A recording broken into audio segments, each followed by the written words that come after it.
नमस्कार साथियों, I study online में मैं नील सैनी आप सभी का एक बार फिर स्वागत करता हूं। तो हम चर्चा कर रहे थे अपने डिफरेंशियल इक्वेशन के ऊपर।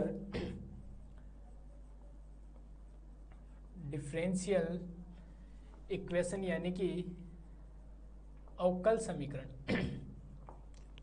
और इसमें लास्ट क्लास में अपन ने अपना चैप्टर नंबर 3 स्टार्ट किया था, जिसका नाम था linear differential equation. Linear differential equation with constant coefficient, ये वाला चैप्टर अपन ने स्टार्ट किया था, यानी कि अचर गुणांकों वाला रैखिक अवकल समीकरण। इसके ऊपर हम चर्चा कर रहे थे।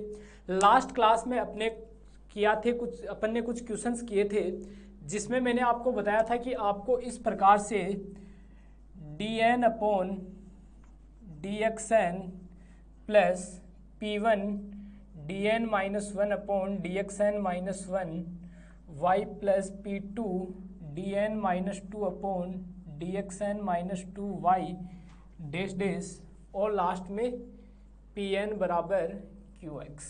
क्लियर सभी स्टूडेंट को? इस इक्वेशन के बारे में मैंने बताया था आपको, ये क्या कहलाती है? एक n कोटि की डिफरेंशियल इक्वेशन कहलाती है। ये n ऑर्डर की लीनियर डिफरेंशियल इक्वेशन कहलाती है यदि यहाँ P1 P2 dash N Pn ये सारे के सारे क्या है? कांस्टेंट है। तो ये क्या कहलाती है? मेरी अचर गुणांकों वाली रैखिक अवकल समीकरण कहलाती है। ठीक है, इसके लिए मैंने आपको सॉल्यूशन बताया था कि इसका जो सॉल्यूशन होता है वो होता है y बराबर CF प्लस PI। क्लियर सभी स्टूडेंट को? अगर आपको QX बराबर 0 दिया हुआ है, मतलब इस टाइप की इक्वेशन के बराबर 0 है, तो उसका मतलब है यहाँ PI का मान भी 0 है। अतः उस कंडीशन में अपना जो Y बराबर होगा वो CF ही होगा। और लास्ट क्लास में अपन ने इसी के ऊपर क्वेश्चन किया था, जब अपने को बराबर में क्या दिया हुआ था? 0 दिया हुआ था। उस कंडीशन में अपन ने सॉल्यूशन निकाला था। ठीक है, आज की क्लास में हम आगे बढ़ेंगे और अपनी नेक्स्ट एक्सरसाइज देखेंगे, जिसमें इस बार हमें QX का मान कुछ ना कुछ दिया हुआ मिलेगा। ये हमें 0 नहीं दिया हुआ है, उस कंडीशन में हम चर्चा करेंगे। इसके ऊपर 4-5 एक्सरसाइज हैं। QX को सॉल्व करने का तरीका या PI निकालने के 4-5 मेथड है। इसके ऊपर 4-5 एक्सरसाइज है, उनकी हम चर्चा करेंगे बारीकी से।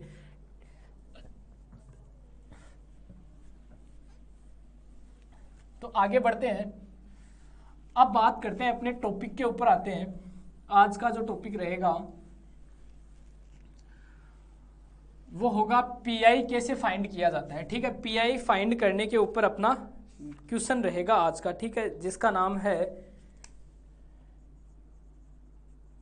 Particular integral. ये कैसे निकाला जाता है? ठीक है, ठीक, इसके लिए ध्यान रखना, सीधा सा फंडा होता है, ज़्यादा कुछ आपको सोचने की जरूरत नहीं है। मैंने आपको बताया था जो इक्वेशन लिखी हुई थी वो पूरी की पूरी इस प्रकार से ही लिखी जाती है, एफ डी वाई बराबर QX। इस फॉर्मेट में है। ठीक है, इस फॉर्मेट में ये वाली बताई थी मैंने आपको। अब यहाँ से ध्यान रखना, अगर आपके पास यहाँ से इसका जो सॉल्यूशन हम लिखेंगे वो y बराबर लिखेंगे QX अपॉन FD, मतलब ये वाली पूरी की पूरी टर्म कहाँ जाएगी? इस QX के नीचे जाएगी। फिर इसको हमें सोल्व करना है। इसको सोल्व करने का एक तरीका होता है, यदि ध्यान रखना ये FD का मान सिर्फ एक डेरिवेटिव है। ठीक है, मतलब सिर्फ D है। इसका मतलब y बराबर क्या आ गया? FD की जगह D लिख दो अपॉन में D। और जब भी अपॉन में D का मतलब होता है, उसका मतलब होता है इंटीग्रेशन। तो इंटीग्रेशन QX dx मीन्स इस QX का आपको क्या करना है? इंटीग्रेशन करना है, आपका काम हो जाएगा वहीं पे। ठीक है, इतना सा काम हमें करना है। किस कंडीशन में? जब अपॉन में क्या दिया हुआ हो? D दिया हुआ हो। यही D अगर ऊपर होता है तो क्या करते हैं? इसका डिफ्रेंशिएशन करते हैं। अगर D QX हो, इसका मतलब होता है डिफ्रेंशिएशन। ठीक है, मतलब इस D का मतलब होता है D अपॉन DX और QX। क्लियर सभी स्टूडेंट को? तो ये चीज समझ में आनी चाहिए। एफ डी वाई बराबर QX हमें दिया हुआ है। एफ डी वाई का मतलब, एफ डी का मतलब यानी कि वो डिफरेंशियल इक्वेशन ही है अपने, जो अभी अपन ने लिखी थी ना, dn upon dny upon dxn वाली जो इक्वेशन लिखी थी, उसका पूरे का मतलब यहाँ एफ डी वाई देख लेना।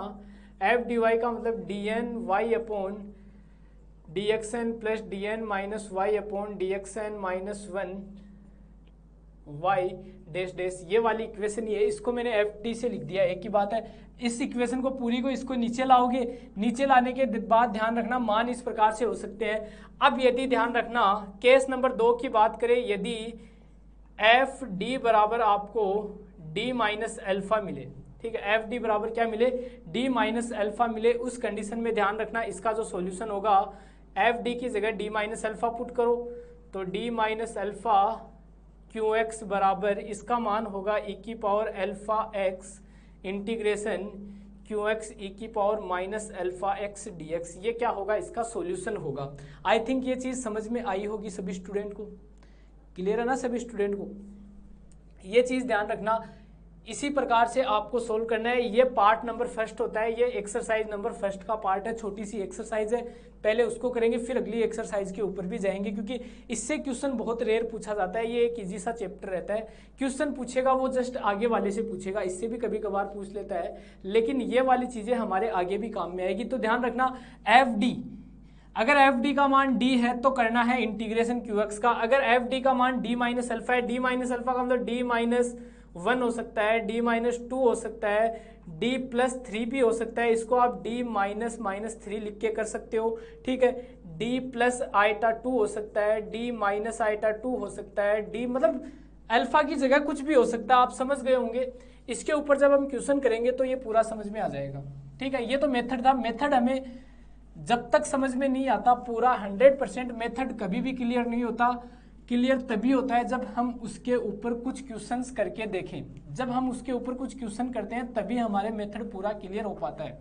तो ये मेथड हमने लिखा, यहाँ से आपको थोड़ा बहुत समझ में आएगा, पूरा आपको यहाँ से समझ में नहीं आएगा, पूरा जब हम क्वेश्चन करेंगे तब आपको एग्जैक्टली क्लियर हो जाएगा। और इसके लिए एक चीज ध्यान रखना, इंटीग्रेशन सब में आ रहा है, आप नोटिस करते जा रहे हो, ये तीसरा चैप्टर चल रहा है, ठीक है। पहला पढ़ा पूरा इंटीग्रेशन था, दूसरा पढ़ा पूरा इंटीग्रेशन था, तीसरा चालू है, इसमें भी इंटीग्रेशन ही है। तो क्वेश्चन की शुरुआत करते हैं। पहले क्वेश्चन नंबर 1 लेते हैं। क्वेश्चन नंबर 1 कह रहा है d2y upon D x square, d2y upon D x square minus 5dy by D x, minus 5y D x plus 6y बराबर e की पावर 4x बराबर क्या दिया हुआ है, e की पावर। एक बार क्वेश्चन चेक कर लेते हैं, यही है क्या, हाँ बिल्कुल क्वेश्चन यही दिया हुआ है आपको। इसका करते हैं सॉल्यूशन। इसको क्या लिख सकते हैं अपन, D square Y minus 5dy plus 6y बराबर e की पावर 4x। y बाहर निकाल लो, D square minus 5d plus 6y बराबर e की पावर 4x, ठीक है। अब क्या करते हैं हम, सबसे पहले CF निकालेंगे। CF निकालने के लिए इसको तो नेगलेक्ट कर दो एक बार, ठीक है। मीन्स हम क्या लिखेंगे, पुट d बराबर m पुट कर दो d की जगह, तो m square minus 5m plus 6 बराबर क्या मिल गया, 0 मिल गया। क्लियर है सभी स्टूडेंट को। यहां से इसका करो सॉल्यूशन, तो m square minus 3m minus 2m plus 6 बराबर 0। क्या कर रहे हैं, सबसे पहले CF निकाल रहे हैं। CF निकालने का फंडा हमेशा वही रहेगा जो अपन पीछे वाली क्लास में पढ़ा था, जो फंडा अपन ने पीछे वाली क्लास में पढ़ा था CF निकालने का वही रहेगा, चेंज कुछ भी नहीं करना है, ठीक है। CF वैसा का वैसा ही निकलेगा, बराबर में 0 मानो, ठीक है। उसके बाद इसको सोल्व करो। आगे देखो, यहाँ से इतने में से m कॉमन लो तो m माइनस 3, यहाँ से माइनस 2 कॉमन लो तो m माइनस 3 बराबर 0, यहाँ से देखो m माइनस 3 m माइनस 2 बराबर 0, ये अपने पास आ गया, ठीक है। m माइनस 3 और m माइनस 2 बराबर 0 यहाँ तक आ चुका, ठीक है। अब यहाँ से अपने को m के मान क्या क्या मिलेंगे, m बराबर 2 और 3 मिला। रूट कैसे है, रूट कैसे आप CF लिखेंगे इसका, तो CF बराबर क्या आएगा, रूट देखो कैसे इसके, सर रियल है और डिस्टिंक्ट है, मतलब अलग अलग है, वास्तविक और अलग अलग है, वास्तविक और अलग अलग होता है, तो क्या लिखेंगे C1 e की power 2x plus C2 e की पावर 3x, इसको समीकरण नंबर 1 दे देते हैं नाम, ठीक है। अब देखो ये e की पावर 4x का भी काम हमें करना है। इसके लिए मैंने क्या बताया था, आपकी equation since f d y बराबर क्या है आपके पास, क्यू एक्स, इस फॉर्मेट की इक्वेशन है। एफ डी का मान आपके पास ये है, तो रख दो d square minus 5d plus 6 y बराबर e की पावर 4x।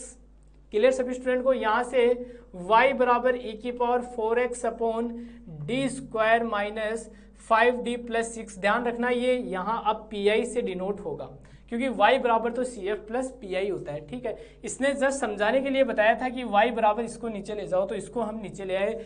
हर एक इक्वेशन में यही काम करना है, इस वाले को हमेशा इसके नीचे लेकर आना है, चाहे यहाँ कुछ भी दिया हुआ हो। इसमें अलग अलग केस बनेंगे, सबके लिए अलग अलग तरीके से सोल्व होता है, अपन बारी बारी से उनके ऊपर डिस्कस करेंगे, ठीक है। तो सबसे पहले क्या करना है, अपन जब के पहली वाली एक्सरसाइज पढ़ रहे हैं तो ध्यान रखना, चाहे कोई सी भी एक्सरसाइज हो, सबसे पहला काम तो यही होगा, इसको इसके नीचे लेके आओ, ठीक है। ये सब में होगा, ठीक है। अब देखो इसको सोल्व करते हैं, तो देखो e की पावर 4x अपॉन इसको मैं d-3 d-2 लिख सकता हूं, इसके फैक्टर कर दिए मैंने, ठीक है। अब देखो अपना कौन सा वाला फंडा यहाँ काम में आ रहा है, अपना qx अपॉन d वाला काम में आ रहा है क्या? नहीं आ रहा सर, d कुछ है, मीन्स यहाँ qx upon d minus alpha का कंसेप्ट लगता दिख रहा है, ठीक है। यहाँ कौन सा कंसेप्ट लगता दिख रहा है? d माइनस अल्फा का, क्योंकि d माइनस अल्फा यहाँ है, d माइनस अल्फा यहाँ है। अब कुछ स्टूडेंट के दिमाग में ये चल रहा होगा, सर ये तो 2 बार आ रहा है d माइनस अल्फा, आपने तो एक बार के लिए ही कंडीशन बताई थी, तो क्या फर्क पड़ गया? अगर 2 बार आ रहा है तो कोई खास फर्क नहीं पड़ेगा। हम क्या करेंगे, पार्शियली फैक्टर से दोनों को अलग अलग लिख लेंगे, एक बार इसको लिख लेंगे, एक बार इसको लिख लेंगे। तो पहले पार्शियल फैक्टर करते हैं इसके, तो करने का तरीका पता होगा सभी स्टूडेंट को, 1 अपॉन d-3 d-2 बराबर, ये रफली वर्क है, ये रफली वर्क है, ध्यान रखना। यहां से देखना पार्शियली फैक्टर करने के लिए a अपॉन d-3 फिर प्लस b अपॉन d-2, इस प्रकार से लिखते हैं। पूरी समीकरण को नीचे वाले से गुणा करते हैं, तो इधर तो बचेगा 1 बराबर a, इधर बचेगा d-2 प्लस इधर a, इधर बचेगा d-3, ठीक है। फिर क्या करते हैं, सबसे पहले कांस्टेंट को कंपेयर करो, ठीक है। कांस्टेंट को कंपेयर करेंगे तो इधर कांस्टेंट क्या है, 1 बराबर, इधर क्या है -2a, इधर क्या है -3a, ठीक है। इसको समीकरण नंबर 1 नाम देता हूं। उसके बाद आप कंपेयर करो, ये b है सॉरी, इसके बाद कंपेयर करो आप d के कोफिशिएंट को, d का मान इधर क्या है a है, प्लस इधर क्या है b है, बराबर में क्या है 0, तो a बराबर क्या मिला, -b मिला। तो एक की जगह तो आप -b पुट कर दो इस समीकरण में, तो 1 बराबर -2, एक की जगह -b, तो माइनस प्लस 2b -3b बराबर 1। तो यहाँ से कितना बच गया, -b बराबर 1, तो b बराबर क्या मिला, -1। तो b की जगह तो क्या आ गया, माइनस का, ये माइनस यहाँ, ये 1 यहाँ, एक की जगह मान रखो 1 -1, तो a बराबर क्या आ गया, +1 आ गया, ठीक है। ये अपने पास पार्शियली फैक्टर हो गए, मतलब इसको मैं ये लिख सकता हूँ नीचे, तो जस्ट इसको मिटा देता हूँ। तो pi बराबर e की पावर 4x, बोलो यहाँ तक कोई डाउट? इस प्रकार से हम इस समीकरण को लिख सकते हैं, ठीक है। इस प्रकार से इस समीकरण को लिखा जा सकता है। आई थिंक यहाँ तक कोई डाउट आपको नहीं होना चाहिए। अब देखो, अब तो बन गया ना, अब तो ये फॉर्मेट बन गई ना, qx upon d minus alpha, ठीक है। पहले तो इस पे ऑपरेट कर दो, फिर इस पे ऑपरेट कर दो, ठीक है। ये वाला कंसेप्ट क्या होता है, qx अपॉन इधर वाला मिटा देते हैं, कोई काम का नहीं है, ठीक है, क्योंकि कल इस पे क्वेश्चन कर चुके हैं।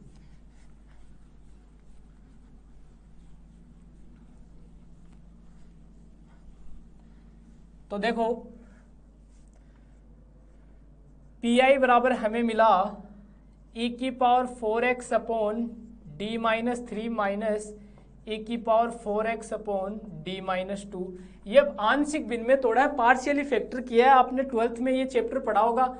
इसको हमने 2 जगह लिख दिया अलग अलग करके। अब वापस इनको एलसीएम लेकर लिख लो, आपको यही रिजल्ट मिलेगा। एलसीएम ले लो, इनका एलसीएम लो। देखो अगर किसी स्टूडेंट को डाउट है तो d-2 d-3, ये एलसीएम आ गया, इससे ये कैंसिल, बचा क्या, ये e की पावर 4x बाहर ले लो, ठीक है।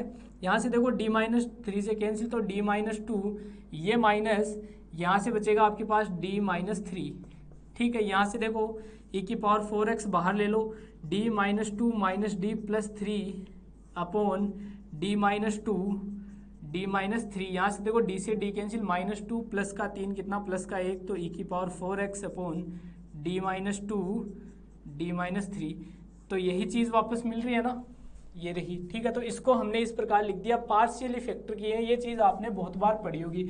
अब देखो ये किस फॉर्मेट में आ गया, जो केस नंबर सेकंड मैंने आपको बताया था, लिखाया था, उस फॉर्मेट में ये बनता आपको दिख गया, ठीक है। यानी कि मैं यहाँ क्या लिख सकता हूँ, अब लिख सकता हूँ सिंस अगर अपने पास QX upon D minus alpha इस फॉर्मेट में बने, ये इसी फॉर्मेट में तो है, ये तो QX का मान और ये डी माइनस अल्फा।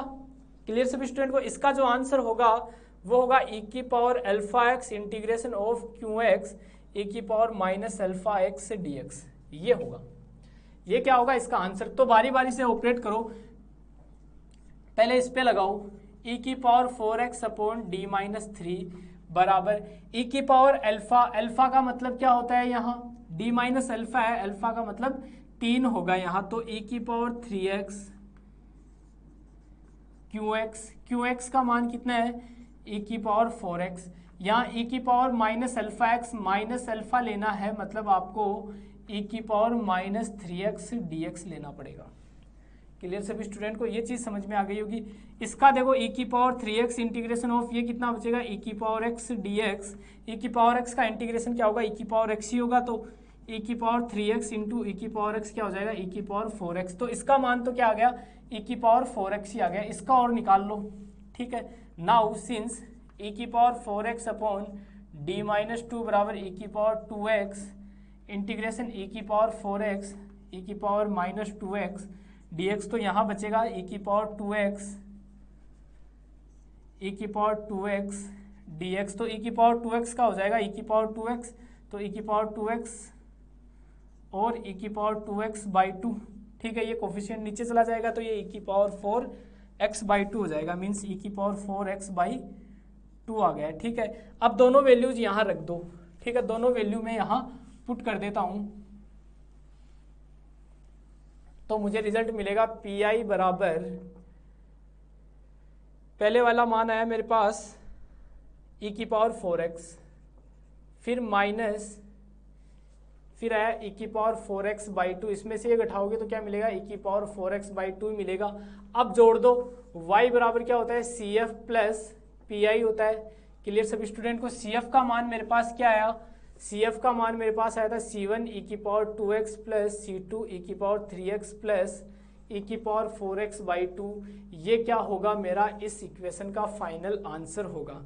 तो PI निकालना सभी स्टूडेंट को समझ में आया होगा किस प्रकार से PI निकाला जाता है, ठीक है। PI निकालने का फॉर्मेट आपको दिख रहा है, आपको PI निकालना है, मतलब ये जो मल्टीपल, ये जो इक्वेशन दी हुई है इसको नीचे ले आओ, ठीक है, नीचे ले आओ, इसके मैंने फैक्टर कर दिए, ठीक है। ये क्वाड्रेटिक इक्वेशन है तो इसके ये फैक्टर हो गए।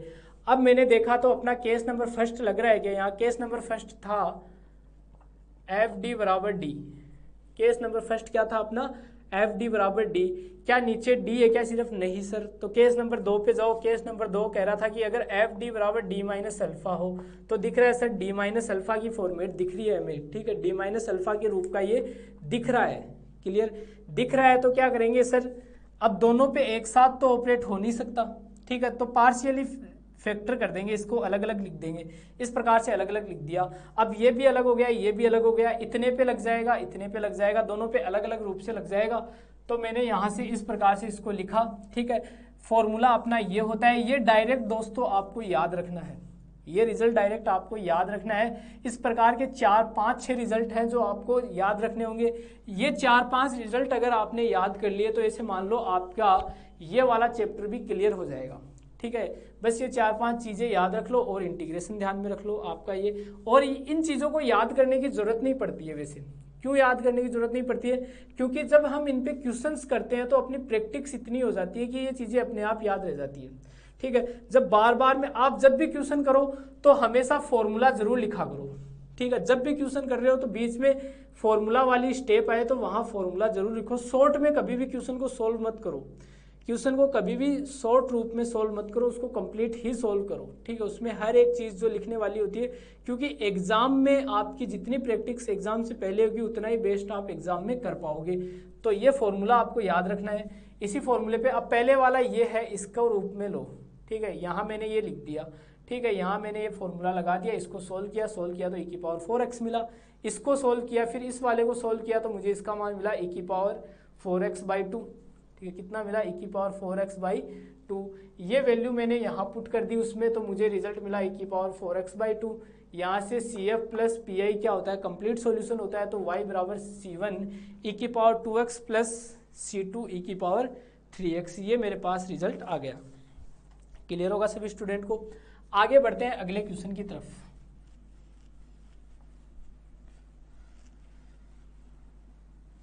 अगला क्वेश्चन लेते हैं।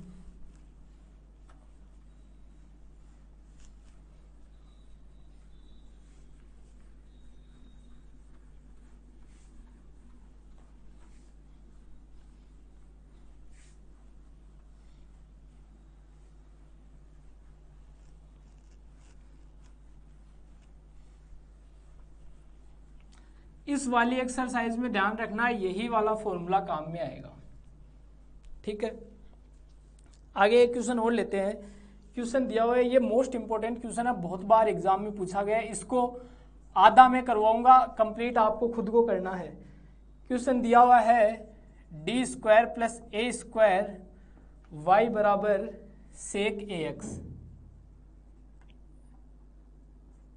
sec ax ये क्वेश्चन हमें दिया हुआ है, इसका सॉल्यूशन करते हैं, ठीक है। सॉल्यूशन करने के लिए देखो d बराबर, पहले CF निकालते हैं, ठीक है। तो d बराबर क्या पुट करेंगे, m पुट करेंगे, तो m² + a² बराबर 0, तो m² बराबर -a², तो m बराबर क्या मिलेगा, प्लस माइनस a आइटा मिलेगा, ठीक है। m बराबर क्या मिलेगा, प्लस माइनस a आइटा मिलेगा। तो इसका CF लिखा जाएगा, ये कैसा आ रहा है, काल्पनिक आ रहा है, काल्पनिक आ रहा है, तो C1 cos ax plus C2 sin ax। इस प्रकार से क्या लिखा जाएगा, इसका CF लिखा जाएगा। ये चीजें मैंने आपको लिखाई थी, ये चीजें आपको ध्यान में होनी चाहिए। क्लियर सभी स्टूडेंट को। अब इसका इंपॉर्टेंट पार्ट आता है PI निकालना।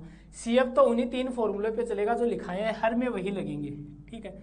अब इसका PI निकालो, तो PI निकालने के लिए इसको नीचे ले जाओ, means sec ax upon d² + a²। इसको क्या लिख सकते हैं अपन, अब देखो sec ax upon d + iota a d minus iota a, ठीक है। ये वापस पहले वाले की फॉर्मेट में आपको दिख रहा है, ठीक है। जो पहला वाला क्वेश्चन अपन ने किया था जस्ट उसी वाले फॉर्मेट में आपको दिख रहा है, यानी कि इस बार आपको 1/d + आइटा a और d माइनस आइटा a इसके पार्शियली फैक्टर करने हैं, मीन्स a/d + आइटा a फिर plus b/d minus iota a। Clear सभी स्टूडेंट को। यहां से देखो इससे गुणा कर दो, तो 1 बराबर a d minus iota a plus b d minus d plus eta a। सबसे पहले आइटा वालों को एक तरफ करो, ठीक है। कांस्टेंट को ले लो, तो 1 बराबर माइनस का a आइटा प्लस का b आइटा। एक इक्वेशन तो ये आ गई। दूसरी इक्वेशन देखो, a + b बराबर क्या मिल रहा है, 0 मिल रहा है, ठीक है। d के कोफिशिएंट देखो, d का कोफिशिएंट इधर तो 0, ठीक है, इधर ये मिल गया। तो यहाँ से देखो अब a बराबर क्या मिला, -b a की जगह पुट करो, तो b eta a plus b eta a, तो 2b आइटा a बराबर 1, तो b बराबर मिलेगा 1/2 आइटा a, ठीक है। तो b का मान तो मुझे क्या मिला, 1/2 आइटा a। इसी प्रकार मुझे a का मान क्या मिल जाएगा, a बराबर -b है, तो ये माइनस का मिल जाएगा a बराबर, ठीक है, मीन्स माइनस का 1/2 आइटा a मिला मुझे इसका मान। यहाँ से देखो 1/2 आइटा a कॉमन ले लो, तो 1/d + iota a d minus iota a बराबर 1/2 आइटा a कॉमन लिया, तो यहाँ 1/d minus iota a minus 1/d + iota a, ये मेरे पास इसके फैक्टर हो गए, ठीक है। ये क्या आ गया मेरे पास, इसका फैक्टर आ गया। ये मैं यहाँ रखता हूँ, तो PI बराबर sec ax अपॉन 1 आइटा 2, ये तो कॉमन ले लो, पूरे में है तो कॉमन ले लिया। इधर हो गया d माइनस आइटा a फिर प्लस sec ax और d प्लस आइटा a, ये मेरे पास आ गया यहाँ तक। क्लियर सभी स्टूडेंट को। यहाँ से देखो अब वापस अपना वही कंसेप्ट लगा दो, QX वाला, ठीक है। अब अपॉन में डी तो है नहीं, डी माइनस अल्फा की फॉर्मेट बन रही है, आपको दिख रहा है, तो अपना फॉर्मूला लगा दो। जो फॉर्मूला होता है, मैंने क्या बताया था, फॉर्मूला हर बार आपको लिखना है, ठीक है। जितनी बार क्वेश्चन को सॉल्व करो उतनी बार फॉर्मूला लिखना है। आपको एक भी चीज याद करनी नहीं पड़ेगी, क्योंकि गणित विषय याद करने का नहीं होता, गणित विषय समझने का और प्रैक्टिस का सबसे ज्यादा होता है, ये चीज पता है आप सभी को, ठीक है। तो रटने की कोशिश नहीं करना है, कितना रटोगे।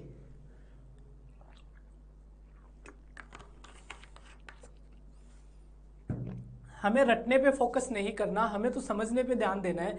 जितनी अच्छी अपन प्रैक्टिस रखेंगे उतने ही अपन क्वेश्चंस कर पाएंगे। अब देखो अपना फॉर्मूला क्या था, QX upon D minus alpha की फॉर्मेट हो तो ये होता है e की power alpha X integration QX e की power minus alpha X dx। सबसे पहले यहां लगाओ, ठीक है, means sec AX upon D minus eta A बराबर, अब देखो e की पावर ये पूरा अल्फा है, मीन्स आइटा ए एक्स इंटीग्रेशन QX का मान क्या है आपके पास, सेक AX, तो सेक AX और e की पावर माइनस आइटा AX dx। इसका इंटीग्रेशन करना है आपको आइलेट लगाकर, इसका इंटीग्रेशन किससे करोगे, आइलेट लगाकर करोगे।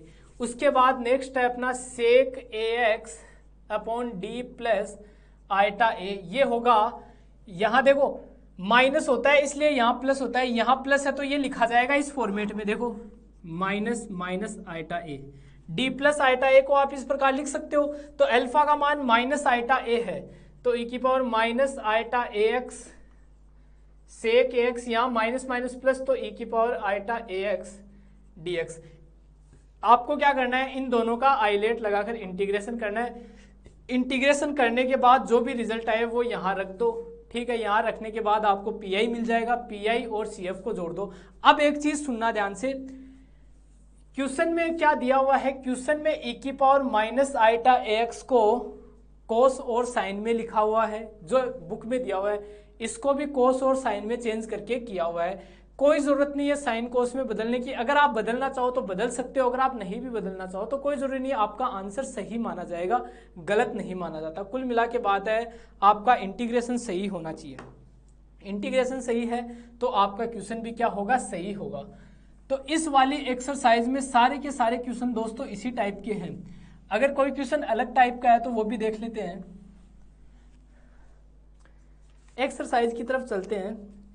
क्वेश्चन फर्स्ट दिया हुआ है, सेम यही क्वेश्चन है, क्वेश्चन नंबर फर्स्ट एक्सरसाइज का दिया हुआ है d2y upon dx square plus 9y बराबर सेक 3x। ये क्वेश्चन दिया हुआ है, इसको लिख सकते हो d स्क्वायर प्लस 9y बराबर सेक 3x।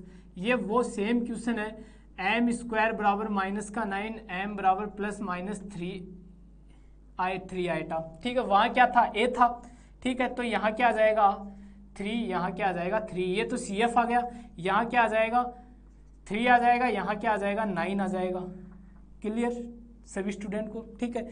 यहाँ क्या आ जाएगा 3 आइटा, यहाँ क्या आ जाएगा माइनस का 3 आइटा, ठीक है। यहाँ क्या है सेक 3x, तो ये सेक 3x, ये सेक 3x, ये d माइनस 3 है, ये d प्लस 3 है, ठीक है। तो बस पूरा का पूरा क्वेश्चन यही है, ठीक है। ये क्वेश्चन मैंने आपको इसलिए बताया क्योंकि इंपॉर्टेंट क्वेश्चन है, अच्छा क्वेश्चन है, ठीक है, पूछे जाने लायक क्वेश्चन है। एक कोसेक का है वो भी कर लोगे, एक टेन का है वो भी कर लेना।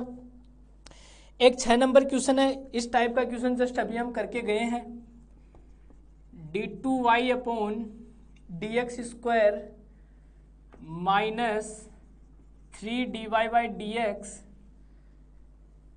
प्लस 2y बराबर e की पावर 5x। सेम का सेम एज इट इज जो क्वेश्चन नंबर फर्स्ट किया था उसी के जैसा है, ठीक है। और दोस्तों सारे के सारे क्वेश्चन इसमें इसी टाइप के हैं, एक भी क्वेश्चन ऐसा नहीं है जो आप इसमें नहीं कर पाओ, ठीक है। 9 क्वेश्चन है, सारे के सारे सेम एज इट इज है, इजी सी प्रश्नावली है, इजी सी एक्सरसाइज है, चेप देना, इसको कंप्लीट कर देना, ठीक है। इसके बाद हमारी इसके साथ ये एक्सरसाइज नंबर फर्स्ट हो जाती है कंप्लीट, ठीक है। इसमें मोस्ट ऑफ में d प्लस अल्फा और d माइनस अल्फा का कंसेप्ट ही लगता आ रहा है और यही वाला कंसेप्ट लगेगा, इसमें कंसेप्ट चेंज नहीं होगा, ठीक है, इसमें कंसेप्ट चेंज नहीं होगा। 1/d का कंसेप्ट बहुत, d का कहाँ लग सकता है, d का उस कंडीशन में लग सकता है, देखो हम बता देते हैं आपको। जैसे मान लो e की पावर x आ गया ऊपर, ठीक है, qx, और नीचे दिया हुआ आपको मान लो d² + d, यहाँ लग जाएगा d वाला। e की पावर x, d कॉमन ले लो तो क्या बनेगा, d+1 बनेगा।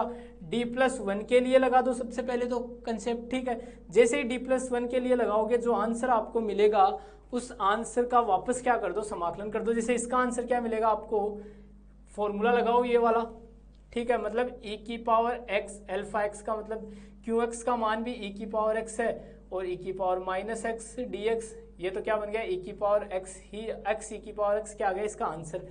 अपॉन में क्या है, अब d है, मतलब इसका x e की पावर x का इंटीग्रेशन करो, जो क्या होगा, e की पावर x x -1 होगा, ये क्या आएगा, इसका आंसर आएगा, ठीक है। इस प्रकार से आपको इनके सॉल्यूशंस करने हैं, लेकिन इस टाइप का क्वेश्चन यहाँ नहीं मिलेगा, आगे मिलेगा। और एक चीज ध्यान रखना, ये नहीं है कि ये पर्सनावली यही कंप्लीट हो गई ये एक्सरसाइज, ठीक है। इनके कम से कम क्वेश्चंस, ज्यादा से ज्यादा क्वेश्चंस इसलिए नहीं करवा रहा क्योंकि जैसे जैसे आगे, अब देखो CF अपन ने इसमें भी निकाला है और पीछे भी निकाला था, तो CF भी साथ साथ निकलता जा रहा है। अब ये कंसेप्ट आगे वाले में दोबारा काम में आएगा, ठीक है, ये कंसेप्ट आगे वाले में दोबारा काम में आएगा, तो हम वहां इसके कुछ क्वेश्चंस और कर लेंगे, ठीक है। फिर जैसे हम उसके भी आगे जाएंगे तो ये वाला वहां भी आएगा, मतलब ये पूरी की पूरी एक चेन चलती है। ये जब अंतिम एक्सरसाइज पढ़ेंगे वहां भी ये काम में आएगा। ये कंसेप्ट ये नहीं है कि एक जगह ही खत्म हो गया, यहाँ खत्म हो गया, इसका मतलब ये नहीं है कि ये यहाँ खत्म हो गया, आगे एज इट इज ये चलते जाएंगे, ठीक है। जो पर्सनावली नंबर फर्स्ट थे ना, जो चैप्टर नंबर फर्स्ट था उसी के जैसे ये खत्म नहीं होते, ये आगे के आगे चलते जाएंगे, ठीक है। तो आई होप ये चीज़ें सारी की सारी, ये वाली एक्सरसाइज आपको कंप्लीटली समझ में आ गई होगी।